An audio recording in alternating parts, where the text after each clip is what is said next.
Case यानी कि drug case की तरफ ले चलूंगा, सफेदपुरिया गैंग की तरफ। शाहरुख खान का बेटा आर्यन खान का एक बयान आया है, और शाहरुख का मतलब उनकी तरफ से एनसीबी के सूत्र जो बताते हैं, जो लिखे गए हैं कि मेरे पापा, ये हर माँ बाप ध्यान दें कि मेरे पापा के पास मेरे लिए इतना भी वक्त नहीं है, उनसे मिले मुझे कई महीनों हो जाते हैं, पापा से बात करना होता है तो हमें उनके मैनेजर पूजा से बात करनी होती है।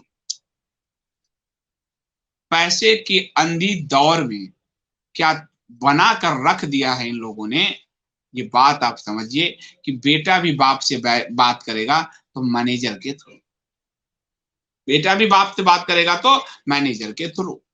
दूसरा कि इंडिया स्पीक्स डेली पे आपको एक खबर दी गई है कि इसके लिए बड़े पैमाने पर शाहरुख खान की पीआर एक्टिविटीज मीडिया में चालू हो गई है। इंडिया स्पीक्स डेली की खबर दिखाएगा आपको नरेंद्र रवि, और हेडिंग्स जो है आपको विपुल ने दिखाया है कि कैसे जब गौरी डिप्रेशन में थी, अपना जान लेना चाहती थी, तो शाहरुख खान ने उसको आर्यन के जन्म की याद दिलाई। इस तरह की नौटंकी शुरू हो गई है।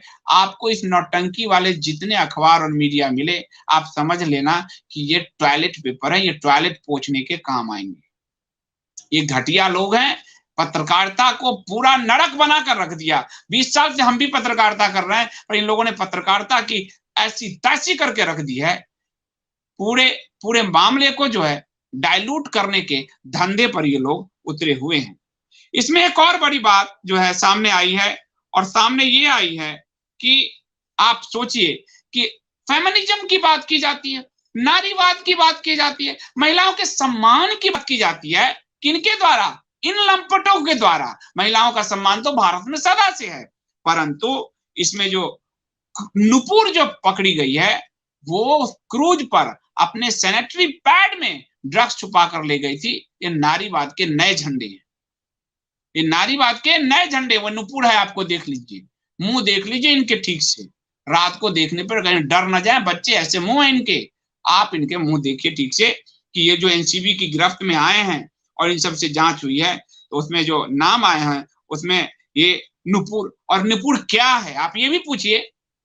दिल्ली के माँ बाप ध्यान से सुने, और वो माँ बाप भी जो बच्चों में शाहरुख खान की तरह, आपके पास मैनेजर से बात तो नहीं, लेकिन 2 दिन बाद बेटे बात कर, ये लो पैसे लो, कार्ड ले लो। ये नुपुर दिल्ली के स्कूल में टीचर है, नुपुर सारिका नाम है, छोटे बच्चों की टीचर है। सैनिटरी पैड में कोकीन छुपा कर जाती है। ये बच्चों को क्या पढ़ाती होगी, बच्चों को क्या संस्कार देती होगी ये नुपुर शर्मा। और ये इसके पास से मिला, नुपुर को एक और आरोपी मोहक ने ड्रग्स दी थी। नुपुर सारिका ने यह ड्रग सैनिटरी पैड में छिपाया और रेप पार्टी में पहुंची। इनके पास से ड्रग बरामद हुए हैं। ये बच्चों की शिक्षिका है। एक कह रहा है कि मेरे बाप, मैनेजर से हम बात के थ्रू बाप से बात करते हैं, एक बच्चों को टीच करने वाली शिक्षिका है। ऐसे नरक लोग पूरी पीढ़ी को बर्बाद कर रहे हैं। मैकाले आज खुश होगा कि नरक पैदा किया था भारत में हमने। नरक की पीढ़ी पैदा करने की जो हमने फार्मूले दिए थे, वो नरक पैदा हो रहे हैं। प्राइमरी टीचर सफेदपुरिया की सप्लायर। उसके बाद एक और जो पकड़ा मुनमुन धमेचा। ये मध्य प्रदेश के सागर जिले का रहने वाले। हमारे अब छोटे छोटे शहरों को बर्बाद करने के लिए ड्रग्स वहां पहुंचाए जाने। याद रखिए, मध्य प्रदेश का सागर छोटा ही मध्य प्रदेश, तो कोई मुंबई है नहीं, लेकिन वहां से आने वाले लोग भी ड्रग पैडलिंग में शामिल हैं। गांव, इससे एक और पता चलता है कि गांव गांव कस्बे कस्बे तक डी गैंग, जिसका मेन कारोबार यही है और जो बॉलीवुड के जरिए अपने इस कारोबार को फैलाता है, वो गांव गांव कस्बे कस्बे सफेद पाउडर पुड़िया को पहुंचाने की कोशिश कर रहा है। नीतीश कुमार सुने बिहार के कि आपने गांव गांव जैसे शराब पहुंचवाने के धंधे कर दिए, अवैध तरीके से शराब बन रहे हैं डी गैंग के, उसी तरह सफेद पुड़िया पहुंचवाने की कोशिश गांव गांव कस्बे कस्बे कर रहा है। क्योंकि अब तो महानगर बर्बाद कर चुका है, वो गांव कस्बे की तरफ मुंह लेके भाग रहे हैं। तो ये सागर जिले का जो है मुनमुन धमेचा, वो भी दिल्ली में रहती है, और मुनमुन का भाई प्रिंस धमेचा दिल्ली में नौकरी करता है। दिल्ली तो और नरक होता जा रहा है।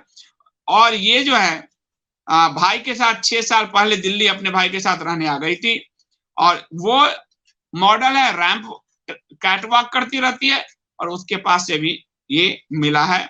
शकल इन सब का देखिएगा तो रात में बच्चे डर जाएंगे। स्मिथ सिंह ये भी दिल्ली रहने वाला है। दिल्ली नरक हो चुका है, एक अर्बन नक्सल की सरकार है यहाँ पर, और एक वहां पर महाअघारी पेटीकोट सरकार है। दो पेटीकोट के नारे मिलकर देश को बर्बाद कर रहे हैं, बच्चों को बर्बाद कर रहे हैं। इस दिल्ली के लोग और वहां का जो बॉलीवुड के लोग हैं, ये मिलकर ये क्या कर रहे हैं ये आप देख लीजिए। स्मिथ सिंह भी दिल्ली का रहने वाला है और पार्टी का शौकीन है, उसके पास से कई पिल्स मिले हैं। मोहक जसवाल ये भी दिल्ली का रहने वाला है, आईटी प्रोफेशनल है, सब आईटी प्रोफेशनल हो गए हैं और धंधे क्या कर रहे हैं आप देखिए। और उसके बाद ये भी पहुंचा था वहां, यही मोहक जो है, इसने जो सफेद पुड़िया दी थी उसे ही नुपुर ने पैड में अपने छिपाया था। विक्रांत चोकर ये भी दिल्ली का रहने वाला है। दिल्ली भी ड्रग के पैडलिंग का यानी डी गैंग का पैसा कहां कहां पहुंच रहा है और इस महानगर को भी बर्बाद कर रहा है। पूरा साउथ दिल्ली का एरिया अगर आप देखेंगे तो विक्रांत ड्रग एडिक्ट है और वो जो है वो भी इसमें पकड़ा गया, ड्रग्स लेता है। गोमित चोपड़ा ये भी दिल्ली का फैशन मेकअप आर्टिस्ट है और ये भी इसमें पकड़ा गया है। अरबाज मर्चेंट आर्यन खान का स्कूली फ्रेंड है। इस अरबाज मर्चेंट पर आरोप है कि ये डी का रिलेटिव है, डी गैंग के सरगना का दूर का रिलेटिव है।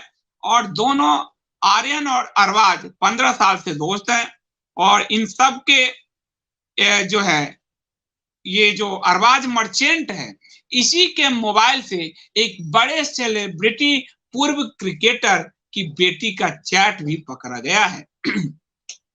कई लोग मुझे कहते हैं आप क्यों छुपाते हो, आप बोलो। जब तक एजेंसी नाम जारी नहीं करेगी मेरे पे मानहानि का केस हो जाएगा। कानूनी रूप से मैं चीजों को समझता हूँ। अभी चित्रा त्रिपाठी के पति ने मुझे भेजा था नोटिस, उसको जवाब दिया है, बाद में उस पर बताऊंगा कभी। तो बिना मानहानि वाले लोग अपनी हमारे बारे में जिनकी कोई मान नहीं है उनकी हानि हो जाती है, तो इसलिए मैं नाम तो नहीं बता सकता। लेकिन अरबाज के फोन से एक बड़े पूर्व क्रिकेटर की बेटी के चैट बरामद हुए हैं और इसके पास से चरस मिला था।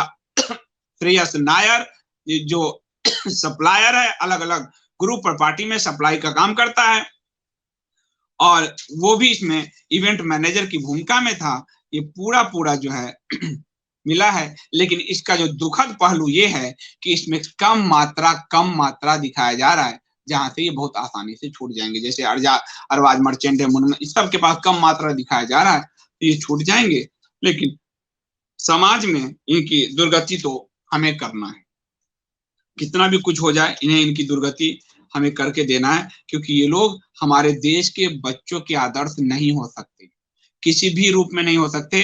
और हमें ऐसे स्कूल ऐसे कॉलेज पर नजर रखनी होगी जहां हमारे बच्चे पढ़ते हैं और जहां की जो टीचर है वो ड्रग के धंधे में लगी हुई रहती है। हमें नहीं पता चलता कि क्या हो रहा है, लेकिन वो ड्रग के धंधे करती रहती है।